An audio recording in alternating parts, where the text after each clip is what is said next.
If you want to live a life where you are going conscious, you're going to have to learn about how your body works, because this is your animal, and you can't just do all this visualization and manifestation and stuff like that if you don't go deep into your body and experience it.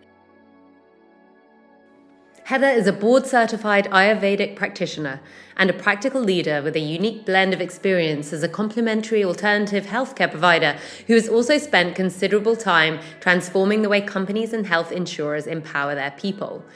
She's the host of the Wisdom of the Body podcast, the author of the Ayurvedic Guide to Fertility, and on the board of directors at National Ayurvedic Medical Association in the US. In this episode, we talk about Heather's crisis in her 30s when she realized that financial success wasn't enough and that she was missing something in her life. We talk about her journey. You're listening to Going Conscious, the podcast where we discover new ways to live a more conscious life of fulfillment and freedom. Each week, I speak with entrepreneurs, academics, and changemakers who have made big transformations, left unfulfilling lives behind, and found meaning in this new world where purpose drives success. Let's get inspired to live our unique journeys to the fullest. Let's explore the impact we want to make and deepen our understanding of ourselves, each other, and this beautiful world around us. Live your freedom. I'm your host, Nikki Trott. In this episode, we talk about how Heather changed everything at once and left the corporate world for Ayurvedic medicine, seeking self-healing first, how when she repaired her health, her whole life changed, how knowing yourself is the key to tackling your fear of the unknown, Heather's mantra that everything is to be provided for the work that is to be done, the mystery of women, the wisdom of nature, self-realisation, connecting with the wisdom of your own body, how to trust yourself and take your health into your own power, and the interconnection of all of us. Now let's go to our conversation. Heather, hello and welcome to Going Conscious. Oh, hi, Nikki. Thanks for having me. I'm very excited to have this conversation with you today. Heather and I have got to know each other. We both have the same podcast mentor, and then we've been on Clubhouse a lot together and have got to know each other in various different groups and capacities. We've never met in real life, but I feel like we've really become true friends. So I'm so excited to dive into this conversation today. Me too. And I agree. I feel like we're already friends, and I'm loving it. And I've loved getting to know you. Oh, thank you. So Heather, I would love to start by asking you a little bit about your journey. So you were head of product development for health company. You're now focused on Ayurvedic fertility. You've written your book, you've got your podcast, you help lots of clients. So what was it that caused you to make that change? I think it was a multi-year thing that happened. You hear about people in their 30s going through some sort of crisis, and I went through one. I was working as head of product development for a health insurance company. I had lived my early adult life in a way where I was focused on safety, making money, doing everything that was very practical. And at some point, that just started to feel like it wasn't enough. And I remember a New Year's Day, I woke up after, it was about, probably about 6 months that my husband and I at the time were trying to get pregnant. I was in my early 30s, had a great job, great car, everything, great husband, great job, great car on his side too. And everything was going great, except one day I woke up and we had been drinking the night before for New Year's Eve on a friend's couch, woke up there because, at least we were responsible when we drank. And I woke up this morning with him there and I said, okay, I want to be happy and healthy this year. And then I was like, oh, I said that last year. Wait a minute. And the year before. And that's what I say every year. And then I just don't feel like anything's really shifting. What's going on? And so I asked myself that question, or maybe I asked the universe that question that day. And later that day, it's kind of a long story.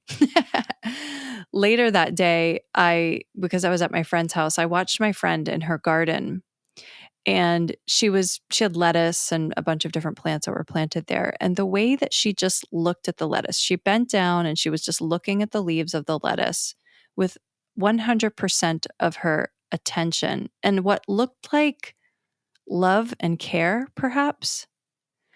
And I looked at what she was doing and the way she was doing it. I said, I don't know what to call that, but I'm missing that in my life and I need to find that. So later that day, again, I was like, okay, the only time I ever feel anything close to that is after I do yoga. So then I said, I'm going to go to Costa Rica, or I said, I'm going to leave the country and do a yoga teacher training. That was sort of my solution that day. And that sort of set me off. A month later, I asked my boss, I was like, what's the most amount of time I can take off of work? I had been working there for a really long time. And so I took about a month off and I did a yoga teacher training. And when I was down there, I lost like 8 pounds. I was manic. I became a vegetarian. I was doing yoga every day. I learned how to meditate. It was an absolutely like insane, crazy, beautiful experience. And when I came back, I blew up my life. I left my husband. I stayed in my job, but I knew I wanted to leave my job because I knew it wasn't what I wanted to really be doing, but it felt like I had to stay there for a little bit longer. And I would say the next 3 years after that, I was planning my departure for leaving that job. And in that time, I continued to study yoga and I went to Ayurveda school. And I ultimately ended up leaving the corporate world when I went back to school to get a master's degree in Ayurvedic medicine, which I had never even heard of until I was in my early 30s. And when I found about it, I was like, why doesn't anybody know about this? This makes complete sense. And I'm totally giving my life to it. And hence, I am here today practicing Ayurvedic medicine. Wow, incredible. Thank you for sharing that. So you realized you were stuck in the same pattern and then you went on a life-changing trip and experience. It sounds like you came closer to yourself and that really set you on the path to then just make a ton of changes in your life and step down a path which I guess there's no going back from. Yeah, and it was really scary for me because I was a very practical person. So I think that's why it took me so long to leave, even though I knew. But I also didn't want to leave until I knew what I wanted to do more. So I was like, well, I'm just going to make the best of this while I'm here. And then I'm going to figure out what I want to do more. That was my approach. I'm always very practical. But I was doing work that I was sort of passionate about. I would say intellectually passionate about. And, I would say emotionally passionate about as well. I was working on healthcare reform at the time. It was when in America they were implementing what we call Obamacare, which is to give health insurance coverage to people who are lower income. So I was building the business segment within our organization that was providing for that. So that felt meaningful in some way. But at the end of the day, I knew what I was really seeking was healing myself. And that's why I ended up going to Ayurveda school. I think a lot of people that go to study Ayurveda, for whatever reason, if they think it's amazing, they're all there to also heal themselves. At least in the United States, where it's kind of like a weird thing to do, as opposed to in India, where you might have multiple generations of families studying Ayurvedic medicine. It's more of like a normal thing. I think a lot of people in the West are attracted to it for self-healing. So what was the hardest thing about that change for you from the corporate world to Ayurvedic medicine? It's interesting. During the transition of leaving the corporate world, I actually took up a consulting gig, and it was really good because I think when you go from having a really solid routine for a really long time and then all of a sudden you don't have one, I started to feel a little bit lost. Like my memory was going. I would like get on the train and go somewhere, and then I would go in the total wrong direction and I would be late for a meeting because I was like so spaced out and I was blissed out, but I was so spaced out that I couldn't really be effective. And I was like, whoa, this is not good either. Like, you don't want to have things completely structured, to the point where you don't have any space in your schedule, right? But you also don't want to have complete open space because then it's like you can't live in the practical world anymore. So I had to figure out what that balance was for me, was really how to manage my own rhythm And, luckily, Ayurvedic medicine is all about that, right? So we have morning practices and evening practices, and it's basically, the original lifestyle medicine. So it was it was it was really easy to sort of establish a new healthy routine, considering that I had all this wide open space in my life. But I would say that's what it was for me, was that not having a routine and not really knowing what things were going to look like. Maybe the fear of the unknown is a good way to sort of summarize it. Yeah, I mean, that resonates with me a lot. I think it's such a huge shift that we take from the corporate world to them really exploring our own work. And as you say, healing yourself along that journey as well, making your own personal transformations that later on you'll then help to bring to other people and help change their lives with your own lived experience, as well as all of that knowledge that you're getting. And I don't think that there's any smooth way necessarily of jumping from one world to the other, and that there's a process in between where we have to really recover from the corporate life that we had. And when I made that change, I definitely had times where I felt lost, where I questioned what direction I was taking, but then also just a sense of knowing that I was on the right path and trying to balance those things together. And it felt like a pendulum swinging right to the other side with no structure at all. And then allowing myself to have the space to process, to come back to myself, and then being able to find my way forward, bringing all of that together. Yeah, and it's interesting because, part of me wants to say, oh, it's definitely the financial piece, right? Because, working in the corporate world, for me, I actually just looked, so funny. I just looked the other day at what all my colleagues were making for salaries. It was like published online. And I was like, oh, wow, I'd be making like $500,000 if I was still there. And I was like, wow. I mean, I gave up. For me, I'm not a great business person on my own. I gave up so much money to do that. And even at the end of the day, I can't say it's about the money. It's about the fear of the unknown for me, because of the whole money thing. Like, money can always come in the future, but the reason that we fear it is because we fear that we don't know that we can make more money in the future. So to me, I would still come back to fear of the unknown. How do you reconcile that then and move forward with this fear of the unknown? How do you help yourself with that? Well, I would say that fear of the unknown for me has come up in a lot of different forms. One of them is overworking, just doing, churning something out because I think somebody needs it or wants it, and then realizing later that I've completely wasted my time.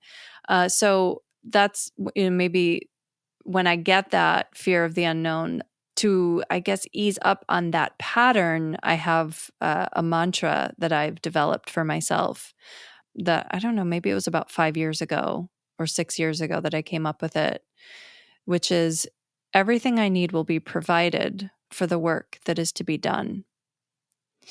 And the reason that mantra came to be is that one of the things I realized, and you probably have as well, is that the things that happen in our lives are very highly influenced by things that have already happened to us. So the future is very sculpted by the past, and that we have to trust that we each have a unique journey that is basically just going to unfold in front of our eyes, that we don't have to force it, that we don't have to pine for it, that we don't, all the things that we do, it's going to happen anyway, whether, it's just going to happen, based on the karmas. When I say karma, I don't mean good or bad. I mean just the actions of our lives, the actions that have happened in our environment,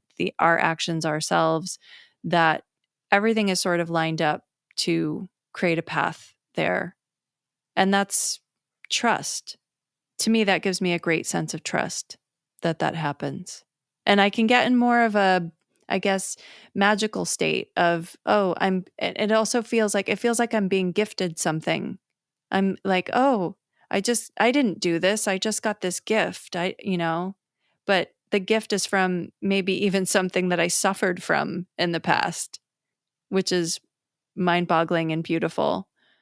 I love that. I love that. The sense of trust and knowing that your path will take you where you need to go.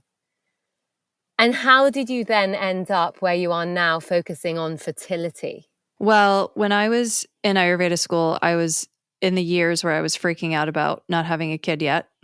So I was like mid-30s when I went back to Ayurveda, when I went to school to get a master's degree. And I finished Ayurveda school, I think when I was about 38.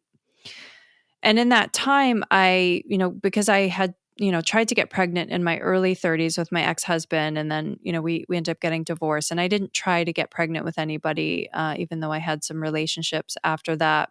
Until I was, in my late 30s, I didn't really have this sense of really wanting to have a kid very much. But then once it came on, it was like super intense. So I was thinking about it a lot when I was in Ayurveda school.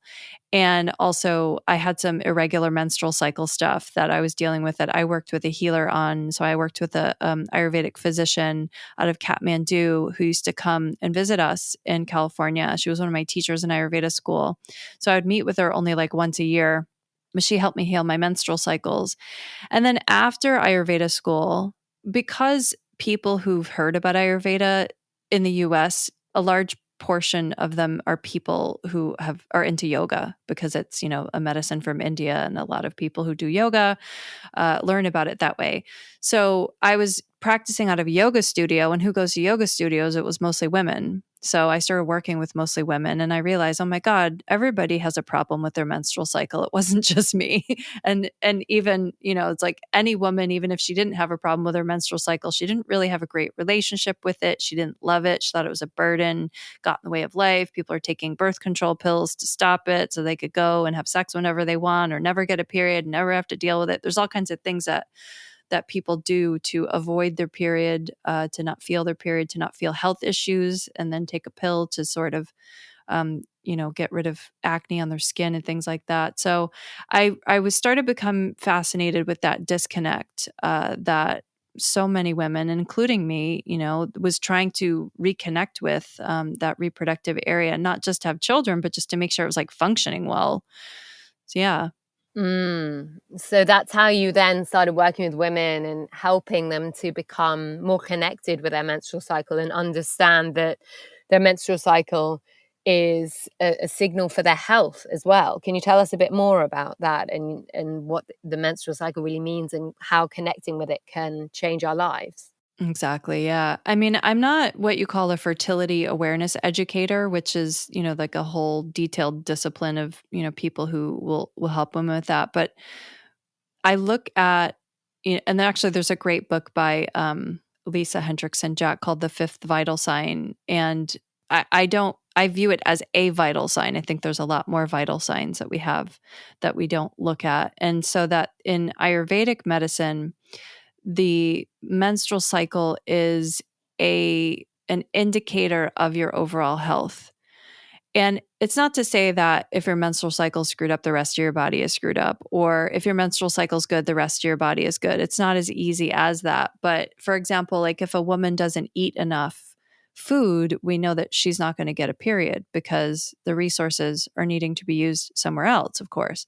So, and then there's other imbalances that happen in a body where, you can have a super heavy period, and that might tell you that, well, maybe there's just so much blood going to that area, but maybe there's an excess of blood everywhere in the body, so if you see that, plus you see acne, red skin rashes and things like that, then, you might have to look at balancing something on that. So, I mean, if a woman doesn't have a menstrual cycle, that can be an indicator that she's just not getting enough nutrients. And then if a woman has a really super heavy menstrual cycle, well, does that mean she's getting too much nutrients? I mean, I'm not necessarily saying that, but you could sort of read what happens in the menstrual cycle as an indicator of what's going on in an overall body. Now, there are definitely things that could be going on locally in a reproductive area, in a uterus, that might not be going on in the rest of the body. But at least getting that sort of report card every month, if you will, as as a period to look at it and see what's going on with it will get you curious about, well, that was a little bit off. Why was that off? And get curious about the rest of the body as well. So I think it's just an amazing tool for women to understand. And obviously, like it's an uncomfortable thing for a lot of women. And also it's this burden thing that is so big. And there's this great story. I cannot remember the Chinese swimmer's name, but from the Olympics in 2016, there was this Chinese swimmer. She was so cute. She was sad after she competed because she didn't perform the way that she wanted to. And she was sad. She's like, well, my period came last night, so I wasn't able to perform the way that I wanted to. And that's a real thing. Our bodies definitely go through physiological changes when we have a period. And it's not necessarily that, it's anything bad for you either. It's just that you can't expect to do everything that you do on a different day on that day, because your body's supposed to change throughout the month. And I think that's actually really hard for women to deal with. And I think it's also really hard for the rest of the world to deal with. We work on, Monday through Friday schedules. We work on a calendar. We work on, clocks and things like that. But women's bodies operate with nature. They don't operate with the clocks that man has made. So it's a little bit tricky for us, but also, it's one of the reasons that we're very mysterious and cool, that women just have to sort of own, like we're just different. And I think it's really cool. Yeah, I love that. We have to own our differences, and it is very mysterious. If you enjoy Going Conscious, please subscribe for a new episode every Wednesday. If you think your friends and networks would benefit from listening, please share this podcast of fulfillment and freedom with them. And if you listen on Apple Podcasts, please rate and review. It's great to read what you think, and your support makes a big difference. Together, let's grow our courage and tools to transform and live the lives we really want to. As well as creating Going Conscious, I work as a transformation coach and conscious brand consultant. I'm on a mission to help holistically maximize conscious entrepreneurs to drive positive changes for themselves, others, and the planet. I can help you to transition and level up personally, and I can help your brand grow and make a bigger impact. To connect with me and find out more about how we can work together, find me on Instagram @NikkiTrott or on my website, nikkitrott.com. Please get in touch. I'd love to hear from you, and let's talk about your path of growth and development.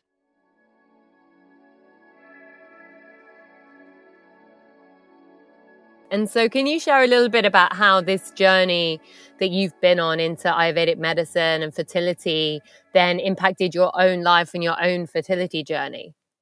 Oh yeah, definitely did. And again, it's like this gifted thing that just came from me being curious about, healing and bodies and my body. So, like I said, I had irregular menstrual cycles, but none of my doctors were ever like, oh, you should go get, an ultrasound, or no one was ever worried about it. But I was like, something doesn't feel right. And, I can't say that, there were ever words put to what was going on with me. And I mentioned that I tried to get pregnant when I was in my early 30s, and we tried for about 6 months, and I didn't actually get pregnant during that time. And one of the things that happened, I definitely improved my menstrual cycles, but I also realized at one point that I had a fibroid, and I didn't even know it until it like fell out of me one day. So, and that happened because I was doing fasting. I actually wrote my master's thesis on fasting. And during that time, I was practicing a lot of fasting and observing, like, what's it doing to my body? And I did it in a very methodical way. I was doing a sort of modified intermittent fasting regime that I had developed for myself. And I noticed that a lot of the things that I was taking herbs for, I didn't need to take the herbs anymore in order to achieve the same effect when I was fasting. So, plus I went through this, moment where I had a fibroid fall out of me, and I was like, oh my goodness, like, is that Ayurveda? People don't necessarily have to say that they're practicing Ayurveda to practice fasting, but the fact that I knew that fasting would have been beneficial for my particular body constitution, that's Ayurveda. So people do all kinds of health things because they hear it's healthy. They'll do it like a juice cleanse, or they'll do a like whatever the health trend and fad is. They'll do it because they heard it's healthy, or because a friend of theirs did it and they think it's healthy, but they have no idea if it's going to do anything beneficial for them. And obviously you never know until you try something, of course. But you can kind of guess once you understand. I think Ayurveda helps you guess a little bit more what might be beneficial for you before you even try it, because of it's a wisdom of nature. Ayurveda actually means the science of life. So it's just understanding how nature works. And if you understand how nature works, then you can sort of predict the effects of, if I do this, then this might happen. If I do this, then this might happen. So yeah, it honestly, like that a whole thing all led to me having a child the year I was turning 40 years old, totally naturally. I got pregnant on the first try. And it was amazing because my body was like completely purified, completely purified. Amazing. And Heather, you talk about how you're curious about bodies and how Ayurveda is the wisdom of nature. Can you tell us a bit about your podcast, The Wisdom of the Body? Yes, my podcast is not a podcast about periods. Although we've had a little bit of talk on that. It's actually funny because one of my friends from high school called me and said, are you going to say vagina on your period? And I, of course, blush, and we don't that much, I think. It's actually a podcast for both men and women. And we do have more female listeners, I would say. And, all of our bodies are wise. And I talk about something called body intelligence. You could, body awareness, whatever you want to call it. Or maybe you want to call it by the sort of more technical medical term that's been developed more recently, interoception, or the awareness of the inside spaces of your body. Or maybe you want to call it self-realization, and you know that your body is part of your, your being. So yeah, I bring on, leaders and experts and scientists, artists, anybody who's got a story to tell and share that can help people connect with the wisdom of the body. And I started that last year, and I love the name. I actually thought about writing one of my future books with that title, but I realized that there was actually already a book with that title, which is called The Wisdom of the Body. And it was written in 1932 by a medical doctor. And it's really fascinating because it's all about the body's desire to want to get back to homeostasis. So the body has this inherent desire to constantly be balancing itself in the environment when it becomes stressed. And it does things when it becomes stressed. Based on triggers in the environment. And I don't necessarily even mean just like negative triggers. It could be like positive stress as well. So that's really what that book is about. And so I think it's just that book's a great teacher. The term is a great teacher because we're all going through this process of awakening, and your podcast is Going Conscious, right? So if you want to live a life where you are going conscious, you're going to have to learn about how your body works, because this is your animal, and you can't, just do all this like visualization and manifestation and stuff like that if you don't go deep into your body and experience it. And there are a lot of reasons people don't go into their bodies, because maybe they had traumas that, have been difficult for them to deal with. But you do have to go back in if you want to heal things. And you get to decide, to the degree that you want to do that with. You could do it slowly. You don't have to do it fast. And, I think we get a say in that. But knowing our bodies, and they're really magical. They're really, really, really super magical, all of our bodies. So wisdom of the body. And, especially right now, because we're in a time where people don't know who to trust anymore. There's every single authority figure in the world is in question right now. And there's various reasons that that's happening. The environment's, suffering. There's a pandemic. There's various reasons that this is happening, but it's happening, and people don't know who to trust anymore. And when people don't know who to trust, they have to learn to trust themselves more, because you need your faculties. You need to be able to like make very good judgment. You need to be able to see what's really there in front of you in those moments. So that's why I love teaching people how to learn about themselves. Amazing. I love that, how you bring it really back to our own bodies, and completely agree with you. We really don't know who to trust anymore. There's so much we could dive into there, but really that it comes back to learning how to trust yourself and to listen to the messages that come from your own body. And so how do you see that changing people's lives when they start to connect with their body, to see the magic in their body, to trust the messages from their body? How does that change their lives? I think it's very related to the conversation earlier about, leaving a corporate job. It's interesting. I'm watching, we just took a lizard into our house. I have a 4-year-old son. We just took a lizard into our house, and my son caught him outside, and I was not super happy that my partner and he took this lizard in and put him in a tank. But they started feeding it. And I said, this lizard, I don't know that this lizard can ever go back outside and live in the wild now, because we're feeding it. We're just, literally putting mealyworms in there with a tweezer, and it doesn't have to do anything. It's just sitting there like waiting to receive these mealyworms, and it's lost its sort of like, it doesn't hunt anymore, and it's not able to run around and things like that. And so I think that this, kind of like finding yourself thing, when you have everything provided for you and you get into those routines, you don't necessarily feel like you're alive all the time. And I think there are things that, people go through, and maybe this also goes back to earlier in the conversation about, the fear of the unknown. Well, the reason that a lot of people are fear the unknown is because they don't trust themselves. They haven't developed the faculties and the skill sets to say, you know what, I trust that I'm going to make good decisions. I trust that I have clear perception. I trust that I am present and I can see what is in front of me and I can make very good choices. And that's, I believe, one of the reasons that people, gravitate toward various authority figures, gurus, you name it, right? It's like we sort of put people on a pedestal and we sort of want, them to solve all of our life's problems for us, but we also blame them when everything goes wrong. So to me, it's all very related. And when a person takes their own health into their own hands, there's so much power in that. And I'm not saying we shouldn't depend on people and we shouldn't, be vulnerable. I hope it doesn't sound like that, because I think that's very important as well.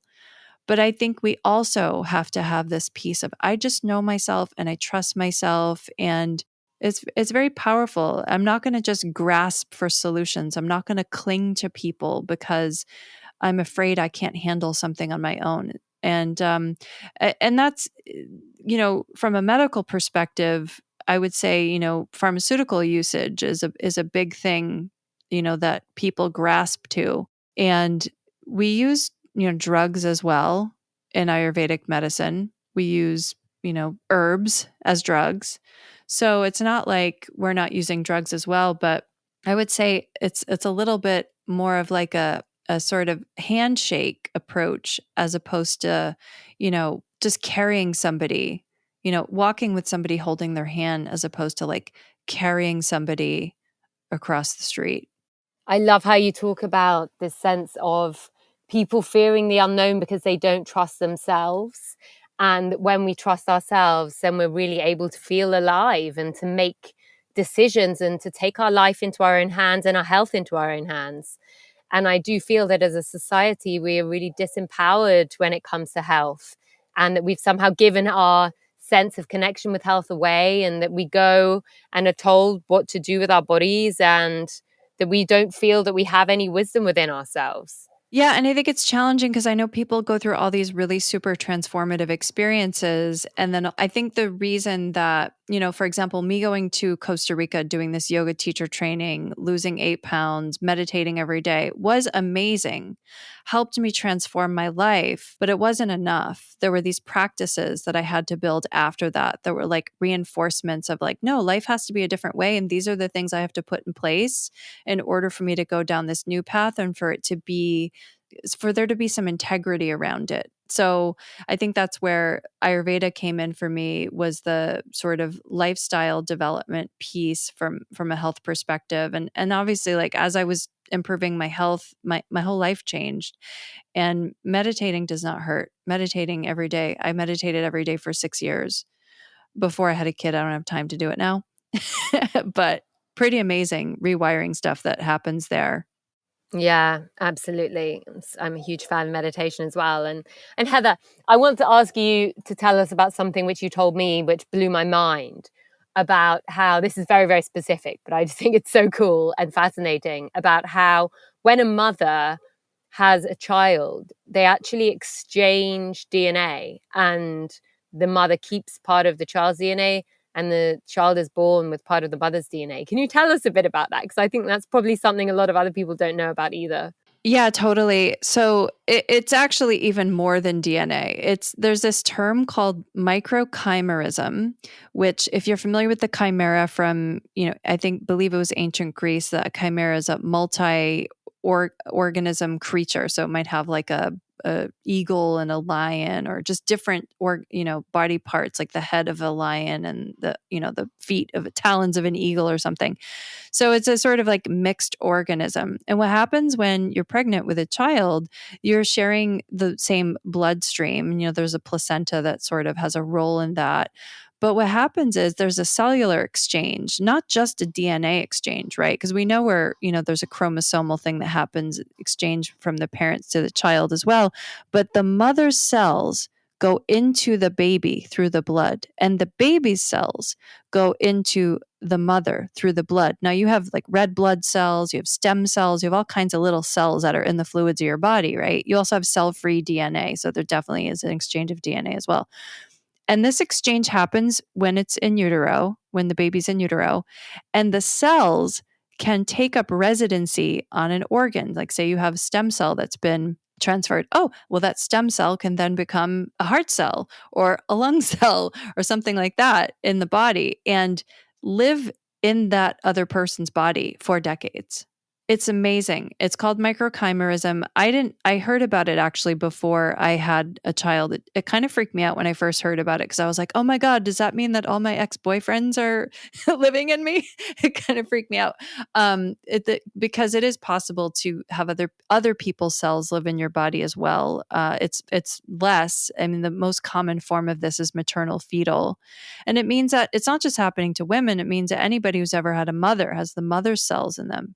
And any mother who's ever been pregnant with a child has the baby cells in them, regardless of whether or not that baby was even born. Wow. And regardless of whether or not that baby even still lives. Incredible. Yeah. Of course, it's cells, not DNA, of course. Obviously, the DNA is exchanged. But thank you so much for explaining that. That's absolutely mind-blowing. I think it's just amazing to think about how connected we all are and how our bodies are not these things with fixed edges like we might think they are or see them as, and that they're really pretty fluid. It really shows you how interconnected everything is. Yeah. And maybe it's only what I asked the researcher who studies this. I asked her, what percentage of the cells do you think this is happening with? Like, what percentage of my cells might be my son's right now? She said, oh, it's probably less than 1%. But still. Yeah, absolutely. It's amazing. Thank you, Heather. A lot to think about. And so what does personal success look like to you now? And how has this changed from your corporate days? Well, I mean, it's also hard to compare because now I also have a son, and I didn't have a son back then. So, personal success for me now is, partially I knew that when I was going to have a child, I knew that I didn't want to just be a full-time mom. I was a mostly full-time mom, but I knew I wanted to keep my career going. And I wrote my book actually the year or two after I had my son. So that was really important to me to keep that going, even though I wanted to mostly be home with my child. It was really important to me, mainly because I remembered my mother being home with me as a child. And then I remember her going to work actually when I was about 12, and how our quality of life changed so much when my mother went to work. So I was like, well, I really want to be at home with my child. So for me, it's being able to, make my kids lunch and, get a little bit of exercise every week, and get outside in the sun and do my work. And, I think in terms of my career, I was so blessed to have my book published. And last year when that happened, it just, it was really a dream come true to have my first book published. I don't think it'll be my last one. And it's just, that experience was so incredible, being able to meet so many new people. And I think that's another thing that I view as success in my life is having a constant flow of new individuals coming into my life, new lives that I can touch.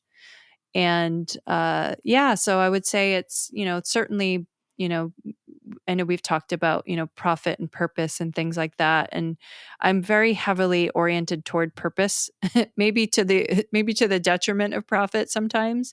But I don't care, because it's my world provides for me. I was very intentional in choosing a partner. I was very intentional in choosing a partner who had a family who was very supportive as well. I knew that I wanted to be part of an extremely supportive ecosystem. So that was all part of, when I thought about being a mother, what did I want that design to be like? What kind of experience? And you're never guaranteed anything, obviously, but I said, well, if I have maybe a little bit of a hand in the design of this, then let me say what I want this to be like. And so far, it's been really amazing. I'm really grateful for being able to not have, I get to set my own schedule. I get to hang out with my kid a lot and have lots of fun in these young years of his life. Beautiful. I love how you talk about a constant flow of individuals coming into your life. That's not something I've heard yet when I've asked that question. And it's definitely something really important to me as well. It's really beautiful. And so, as we come towards the end of our conversation today, is there a takeaway message that you would like to share with everybody?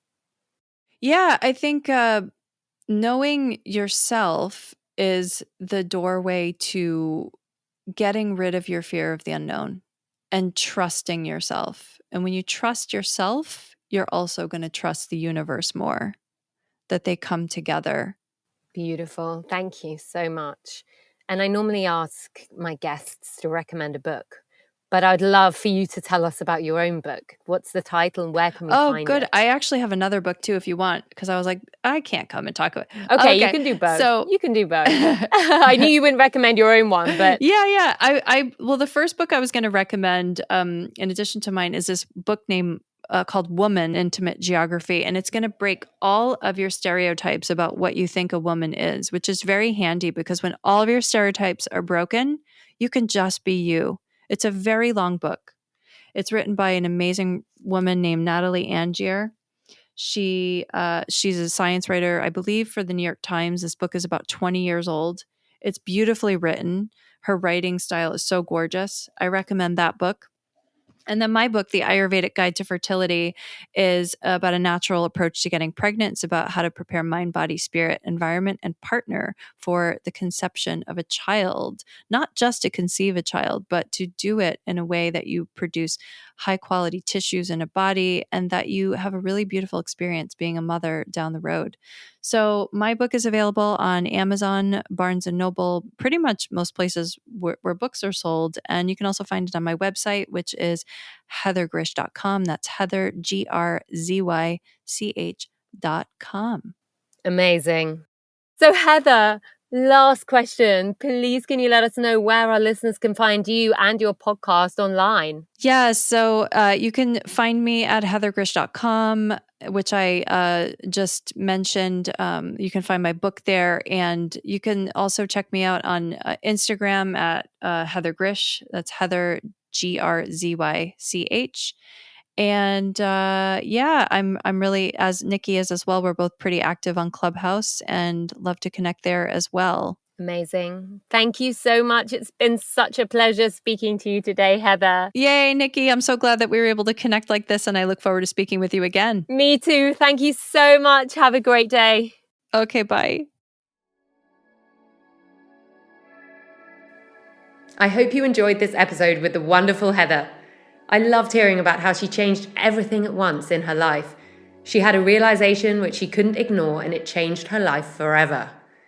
The same happened to me when I left my job and started my first business, left a long relationship, became vegan, moved from London to Berlin, all within a couple of months of each other. And we've heard many stories here on Going Conscious of how inspiring people have made lots of changes all at the same time.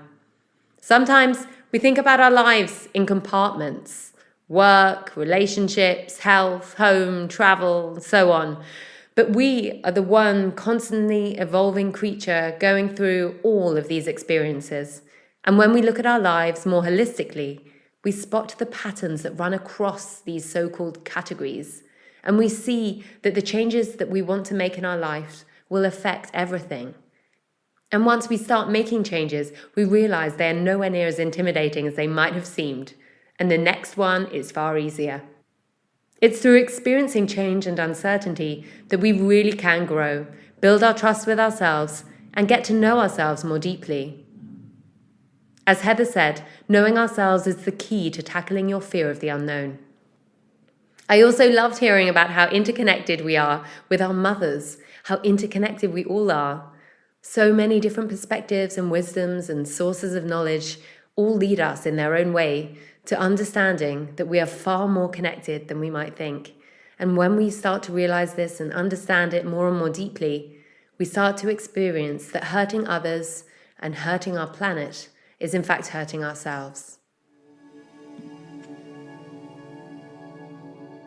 If you enjoyed this episode, please subscribe now.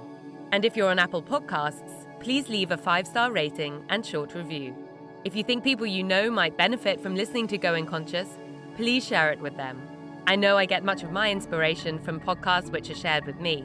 For all episodes, our library and more, visit goingconscious.com. Your support to spread this positive message of fulfillment and freedom means so much. As well as hosting Going Conscious, I help conscious entrepreneurs to transition and unleash their power and purpose with my transformation coaching and conscious brand consulting work. Discover more on Instagram @NikkiTrott or on my website, nikkitrott.com.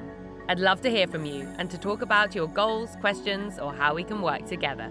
And if I don't hear from you before then, see you next Wednesday on the next episode of Going Conscious. As always, live your freedom.